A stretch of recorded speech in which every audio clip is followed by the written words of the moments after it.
Hi everyone. Welcome to this podcast where English becomes fluent and simple. I'm Alex. And I'm Priya. Namaste everyone. Hi Alex. I'm so glad to be back with you. I feel the same way, Priya. You know, today's topic touches on something very personal. Something many people feel but rarely talk about openly, especially if English isn't their first language. Priya, let me start with a simple memory. Something that still sticks with me today. Years ago, when someone looked at me and said, "So, tell me about yourself," I would freeze up. Not that I had nothing to say, but because everything suddenly seemed immense, too important, as if every word had to be perfect. I completely understand, Alex, because I saw it on people's faces, that slight hesitation, that nervous smile, and that pressure that says, "This answer will define me," when in reality, it's just a conversation, not an exam. Exactly. And what makes it complicated is that this question comes up constantly. In class, at work, in job interviews, or even in informal social situations. Yet, no one teaches us how to answer it calmly, naturally, and honestly. In India, we often say, "Mujhe sab aata hai," par bolte waqt confidence chala ja raha hai, which means, I know everything, but I lose confidence when I speak. This phrase alone explains why this topic is so important. Exactly. So today, we're going to talk about how to answer this question calmly, naturally, and honestly, without pressure. Just a real conversation, simple words, real English. Wherever you are, I hope you are comfortable, sitting quietly, walking, or simply taking some time for yourself. Because today's conversation is very human, it deals with a situation that almost everyone experiences at least once, and often more than once. Let's begin.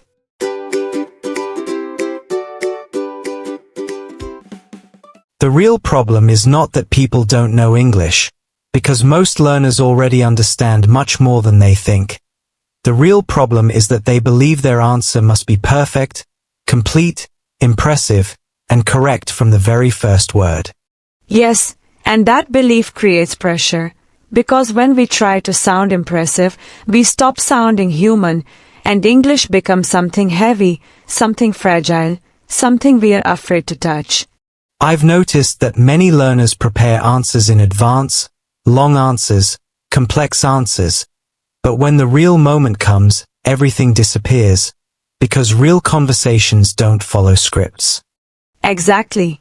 And in South Asia, many people say, "Mujhe sab aata hai," par bolte waqt atak ja raha hu, which means, I know everything, but I get stuck when I speak, and that sentence is full of emotion and frustration.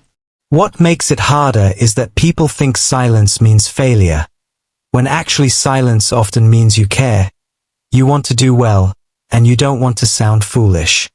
And caring is not a weakness, it just needs direction, because with the right mindset, that same care can turn into calm confidence. What makes it harder is that people think silence means failure, when actually silence often means you care, you want to do well, and you don't want to sound foolish. And caring is not a weakness, it just needs direction, because with the right mindset, that same care can turn into calm confidence. So today, instead of teaching you what to say word for word, we want to show you how a real conversation flows, how answers can be short or long, simple or detailed, depending on the situation and the people involved. Yes, because when someone asks you about yourself, they are not asking for your full biography, they are just opening a door, and you decide how wide you want to open it. That's a very important idea, because once you understand that, the pressure immediately becomes lighter. And the moment pressure becomes lighter, words start coming naturally, not perfectly, but honestly. So Alex, let's do this in the most natural way possible. No structure on paper, no checklist, just a people talking, because that's what listeners need to hear. Alright, let's try, and I'll answer the way I would in real life, not like a textbook example. Perfect. Then let me ask you the question that scares so many people. Alex, tell me about yourself. Okay, honestly, my name is Alex. I work with language and communication, and I'm someone who enjoys calm conversations, learning slowly, and understanding people more than impressing them. See, that already sounds relaxed, because you didn't try to say everything, you just chose what felt important to you in that moment. Exactly, and if you want to know more, you can ask, and the conversation continues naturally instead of stopping awkwardly. Alright, my turn then. My name is Priya. I'm from India. I work with people who are learning English, and I really enjoy helping them feel less afraid of expressing themselves. Something I've learned over time is that people often think their life is too ordinary to talk about.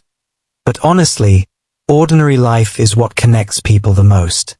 Yes, once a student told me, I don't know what to say, my life is normal, and I smiled, because normal life is exactly what makes conversations warm and real. I once answered this question by talking about my daily routine, how I like walking, listening, and observing, and the other person said, that sounds peaceful, and suddenly the conversation felt comfortable. In India, many people naturally start with family, saying, "Main apne parivar ke saath rehti hu," meaning, I live with my family, and that already tells you so much about someone's world. Let me give our listeners one long sentence they can actually use, something simple but complete, like, my name is Alex, I work in education, and right now I'm focused on improving my communication skills because I enjoy learning in a calm and practical way. And here's another long sentence, very natural too. My name is Priya. I'm from India. I work with people from different backgrounds. And I'm learning English not just to speak correctly, but to connect more confidently with others. These sentences are not complicated, but they feel full, and they give the other person space to react and ask questions. Of course, sometimes conversations don't go perfectly, because once I tried to explain myself so much that the other person just smiled and said, "Wow, you really like talking." Yes, that's when you know it's time to stop, breathe, and let the other person speak. Conversation is a shared space, not a monologue, even if we secretly enjoy talking about ourselves sometimes.